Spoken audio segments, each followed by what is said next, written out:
basically this shadow kind of continues vertically towards the inside of the eye socket.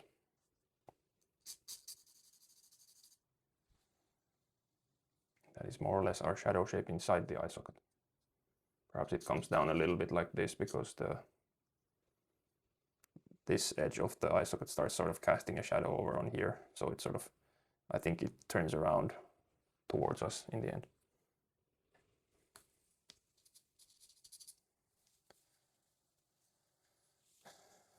Yeah, we can roughly put in this sort of edge of the nasal bone / the tear duct area, just for visual information, because this is looking a little bit weird if we just have this shape over on our drawing. But that's how we're sort of approaching this, by only looking in the shadow shapes. This area is in the light, so is this. There's an obvious difference, but we don't want to put that difference in right now. It can seem a bit tricky to work this way at the start, but that's just how this process works. And it doesn't look very good at this stage because we're lacking a lot of information. It will get better though. One obvious shadow shape over here. There's a lot of texture, so we just simplify, you know, a very rough estimate of that strictly shadow area. We'll pull out the texture later. Then we have this shadow over here. Actually, this is also a part of the shadow as the edge of the jaw goes in there. So maybe we can actually just draw it like that. And yeah, perhaps we want to slightly refine this area to better match what we're seeing.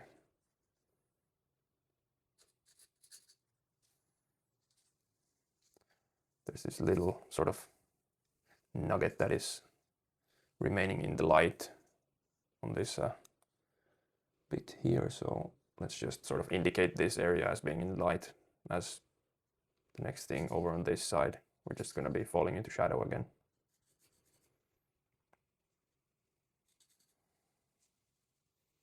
This is actually the auditory canal that is over here. This is where the ear would normally be. I think I want to just look at these shapes a little bit more. Just probably that's not going to be very narrow there. Rather, this shape, I feel like it's going to be sharpening towards the point rather than sort of appearing like a triangle shape over here. But yeah, also I was confused a little bit by this sort of indication of the bottom edge of the eye socket. Which actually, this is probably not the bottom edge of the eye socket. There's a little bit, the bottom edge would be right around here somewhere perhaps. Let's actually lift this up a little bit. Just simplify it like that. Perhaps we can just put in a rough sort of mark for where the bottom edge might be. And I'm looking at this point on the nose to compare where sort of the bottom edge would align, you know, being slanted. But of course, there is a point where they align somewhat, you know, vertically. Maybe a visual will help. So I'm just looking where the bottom edge of the eye socket is placed in relationship to the nose. And this is general. I'm not picking a single spot. I'm just sort of estimating where this slanted line would fall. And that helps me, again, then judge this height of the shadow that we're mapping out over here. So perhaps we actually come significantly higher as the, yeah, I'm seeing this point as kind of being the apex of the shadow, let's say. So perhaps we can map it around there and it comes down like that. So we have something similar. It's not accurate and it doesn't have to be at this point, but it's closer to the final result, let's say.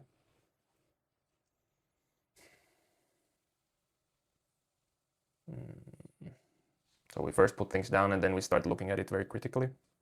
It's part of the process. I'm actually thinking this distance is wrong on my drawing, which I'm fairly sure it is. So If I take this point right next to the light shape over there and measure to this point, we can see I'm a bit too far to the left with this edge of the zygomatic bone. Let's bring it back a little bit. Perhaps now we can get this more correct sort of angle that I see happening on here. Roughly, this is also a simplification.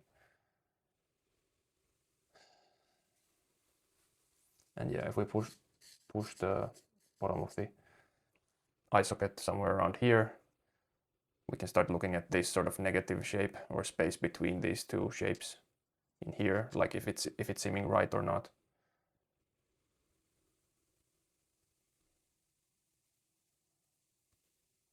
And yeah, it might be that we have to change things around a little bit, but it's a complex project, so just have to take our time with this. This is also a part of developing the patience, because it's very, very tempting to just kind of try to jump into the toning of the shadows, make it look like that.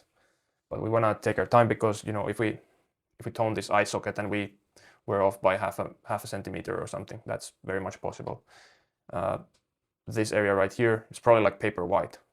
We don't want to tone it dark and then realize, oh, we should have kept it white, because then we cannot get it white anymore. And that is one of the advantages of a transfer drawing. I strongly recommend doing a transfer if you plan to do this project and are not picking a more simple cast. I generally recommend it regardless if it's an easy or a tricky cast, but yeah, you should probably do that if this is your first time working on a project like this. One thing I'm actually noticing just is this portion overlapping, the front teeth sort of overlapping the bottom part is a little too narrow on mine. I don't think the teeth need to push out any more left, so I think it's more the case that we bring this edge of the bottom teeth a little bit inward. Simplify like that. Also fits well with me not being really very happy with this shape of the bottom jaw here. But yeah, now that's already a lot more alike the image we're seeing. Just put in a little line over there, sort of see how the eye socket is looking. Yeah, we're gonna keep measuring those eye sockets in a moment, but I'm just gonna take a break to rest my eyes a little bit so we can again see the shapes better. You know, 20 minutes is a pretty good time to actually, you know, spend working and then have a 5-minute break and then come back and see if everything is matching. Also, you can use tools like mirrors at this point. There is one behind me, but it's a bit tricky to use at this point because it's far away. I can't really see very clearly. But yeah, one can also use the phone like this. All right, I had another look at this and I think this shape is a little off. So I'm wondering if I should probably push it a little bit more towards the side so that this shape is wide enough over here. Perhaps a little bit less than that. I think the angle break is happening a little bit higher up over here as well. So at this point we have a lot of things that are kind of, I want to say, almost oversimplified, but that's just the way it goes with this. We have to start somewhere. I'm looking at this shadow over here, or the, let's say, the shape of the area. And I'm thinking if it should come a little bit lower. I think it cuts into shadow around here. So yeah, I think we reached the stage where we want to start toning in the darks lightly, so we can actually start telling apart the shapes. And yeah, I'll just start with the internal shadows, I think. And well, before that, actually, I want to kind of nudge this part over here. It's not looking right. I mean, if we can fix something before we start applying tone, that's great. So we always want to do that. But yeah, so I'm basically treating this whole area as a shadow. I know it's a lot lighter over here, but that's because there's a secondary light source kind of thing happening, and we can, you know, finesse it in there later. Just to keep things simple, I will only be sort of mapping out the shadows for the primary light source. So, you know, for the primary light that is coming from the right to left, basically slightly higher up, of course, but maybe at an angle like this entire section over here would be in shadow. As we can see, it turns into shadow over here. And yeah, so we want to keep that in mind. If we start sort of mapping in this as a light for the secondary light source, this is also a light from the secondary light source. But it sort of coincides with the dark halftones over on this side. We don't need to worry about this, but this would be pretty distracting. I think the other shapes we have are, you know, somewhat clear in terms of the light that is happening. Maybe this area is something that is questionable in terms of, do we group it as a shadow or a halftone? There's these undulations from the bone, and some of these might catch light from the right side as well. But it also might be that these are mostly illuminated by the sort of ambient skylight that's coming in. I'm sorry for not realizing this earlier, but this obviously is not an ideal way to teach this subject, where you have a secondary light and it's sort of distracting you from the main thing. Before we actually start toning things in, maybe we want to add some information over on this area as well. We can see there's the sort of ambient occlusion area kind of nicely mapped out by the reflection of the skull on the table. So yeah, this area over here doesn't really receive any light. We can sort of put that in there. Again, we want to simplify.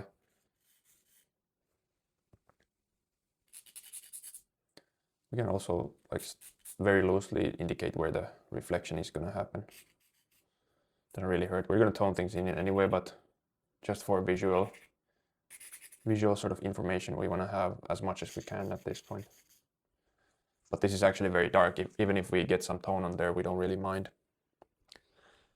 This is the kind of tone where you could just make it smack dark, and then you could still pull it out with a brush, for example, and get this right value easily. And it's probably easier to do that way than sort of leave this area stark white and then start toning it in separately. So that's probably what we'll do.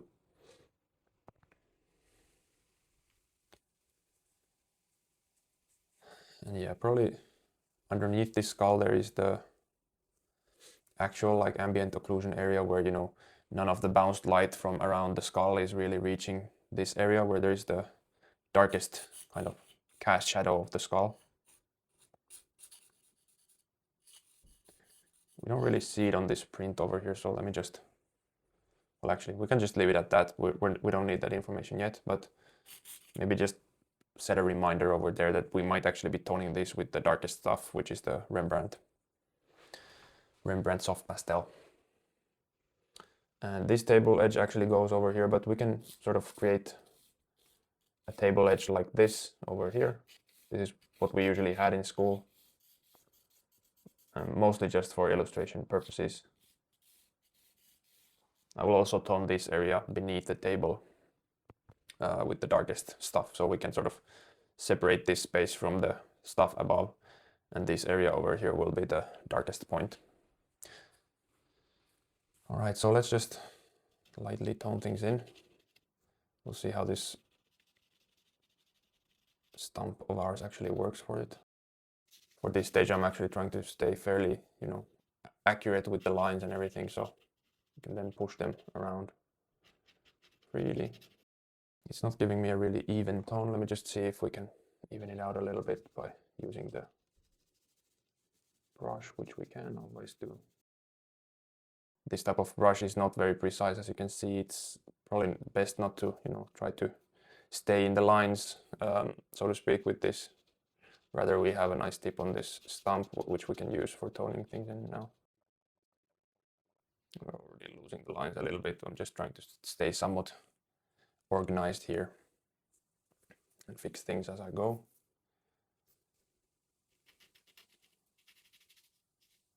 One thing about working with charcoal like this is that you can never like retain 100% control, I think. So you're always gonna lose things and find things, and that's just a part of the process and how the medium works.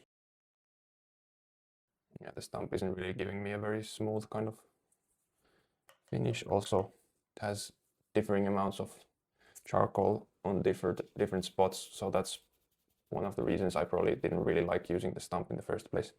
I'm just sort of testing out how I like it here.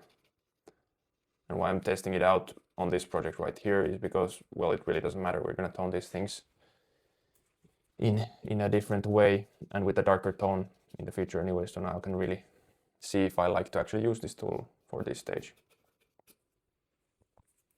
Which maybe not. We want to sort of retain our lines to some extent so we can actually articulate those lines in the next stage. So these look fairly dark right now, but actually they're not very dark at all if you compare to like the blackest stuff over here, which, yeah, it's pretty much the same tone as our charcoal can reach. Doesn't really go much more black than this.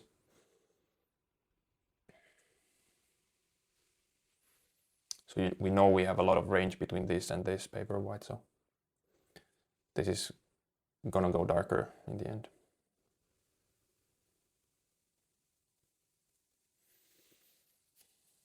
Okay, well, perhaps let's use the brush for toning. So I just put it in a little bit of charcoal dust and then, you know, smacked it against the sharpening pad and the easel, and now there's no like loose dust that will give us very dark smudgy marks. Rather, there is this sort of stuff that's stuck on the bristles, and yeah, I think it's a little bit nicer to control. I'll just try to soften things out a little bit so the texture isn't too distracting.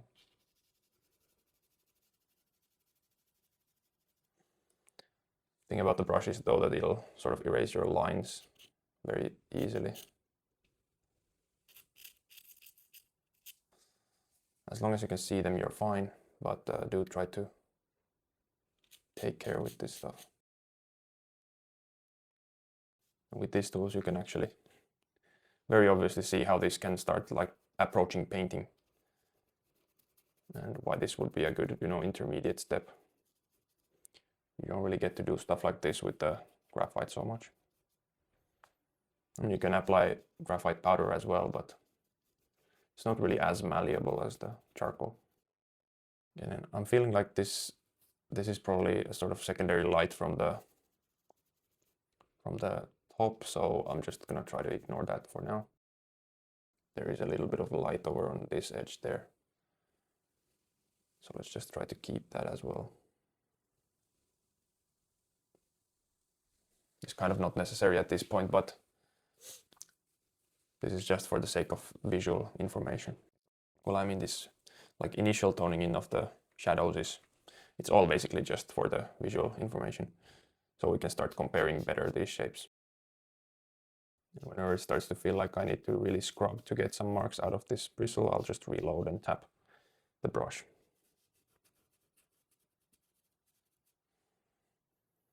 And I'm not really like rolling it around in this charcoal dust. I'm just using the tip of the brush and then tapping the excess out. That way we can achieve this nice and soft result. But yeah, perhaps I wouldn't recommend the stump for this stage. Some people absolutely love using the stump. If you're one of those who can really make it work for you, then go for it. I think it also depends a bit on the paper texture. Basically, the more texture your paper has, the sort of more coarse and rough the result will look, and the harder it will be to actually achieve that very smooth, nice look to the final image. It's doable with every kind of paper, but you just have to put a lot more effort into it. But yeah, the reason we don't use the very smooth paper is because then on the flip side it doesn't take charcoal very well. And you could use like Conte or compressed charcoal or something like that on papers that are smooth, but then again you lose a bit of the forgiveness of the medium where it's harder to erase. If you put something in the wrong spot, it might not come out fully. Whereas with the regular charcoal is basically just leaving dust on the surface, and you can always remove dust. It's not like absorbing into the paper. That said, if you really work it in there, it's going to be next to impossible to remove, but that's why the process is here. So we don't put stuff in the wrong place, very darkly, let's say. And most of this entire drawing is going to have some kind of tone to it anyways. Maybe the stark white areas will be the nose over here, and then perhaps, these planes over here that are sort of nearest to the light source and facing the light source.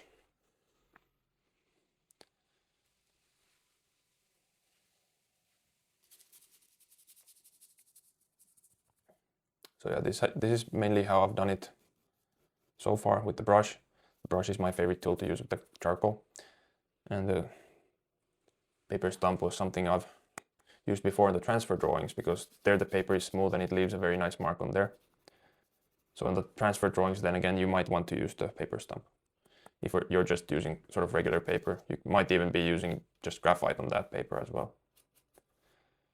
And I recommend it, it's a lot more controllable. You can start practicing charcoal at this point where we start really going for the tones.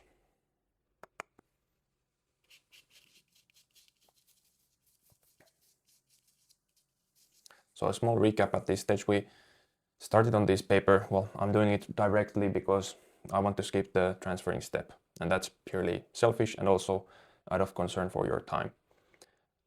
So I start with the construct stage. First, I want to place the skull, in a somewhat pleasing manner on the paper.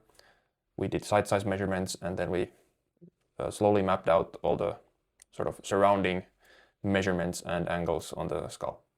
And then we started going into the inside information, mapping out the shadow shapes. And we only want the shadow shapes at this stage because we're going to go over and Big 4 model all this area, which any kind of, information for the teeth, all these small things that you see there, we're going to lose most of that information in the Big 4 modeling if you sort of go in too early and start making these, small angle and plane changes that we find here.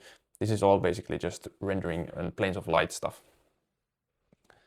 So yeah, we don't want to go there yet. We just want to make sure there's enough space for them once we get to this stage.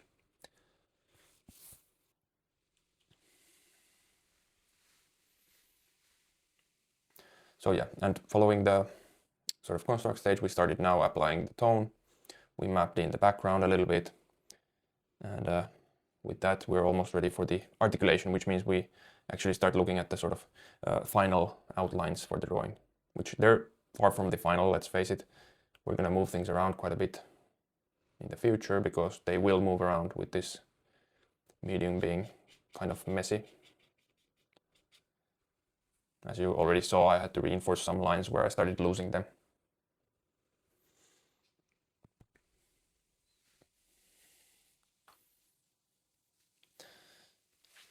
So now at this stage, when we have some things to compare here, actually, I'm going to start doing the clicking thing. And we speak of the clicking. I only use my dominant eye, which is my right eye, and I start looking back and forth at the drawing and the reference. And once we do that, one thing, for example, I'm keeping my eye over here, I'm switching back, I notice this sort of point of the chin over here is angling slightly downwards, which it's actually kind of facing a little bit upwards over on the actual reference here. It's very small things that you can notice doing this. And usually when you're looking at your drawing, you want to use only one eye, which is your dominant eye. There's many ways to find out what your dominant eye is, and one of them is to place your eye over something that is distant, place it with a straight arm, and keep your both eyes open. Place your finger over whatever you're covering. For me, it's just the knob on my computer chair right there. Place it over there, and then close the other eye, well, each eye. Now I'm closing my left eye, and all of a sudden my finger is on top of the knob. If I close my right eye, it's not actually on top of the knob. So basically it means that even with both eyes, I aligned my finger to be with the right eye on top of the knob. This is a very bad explanation. Another way would be to create a sort of hole with your hands, then place that hole on top of the knob so that you see the knob, and then start pulling it back slightly, slowly, until your hand touches your eye. And as you can see, it's on my right eye. Well, on the camera it seems to be the left one, but it's mirrored, so. Well, for me it's mirrored actually, because I'm using an actual mirror, so never mind that. But yeah, anyways, there's two ways to find out which your dominant eye is. And the next thing, you want to be placed fairly in the middle of your drawing and your reference, and then you start clicking back and forth. Basically, I'm showing you how my eye is going back and forth here now. And I also see this undulation here, sort of this dimple going inward is wrong. I just need to straighten that out. And it's looking a lot better already. There's going to be countless of small errors like this, and you basically need to go over every single area of the image if you want to be truly accurate like this. Forgive me, but I'm not going to be very strict with the accuracy on this one. First of all, the whole setup is a bit of a compromise because I'm already sitting on the right side instead of in the middle, as I would otherwise be blocking your view, which would kind of be beside the point. So yeah, sorry for this little extra rambly tidbit in the middle. Next up will be the articulation of the outlines.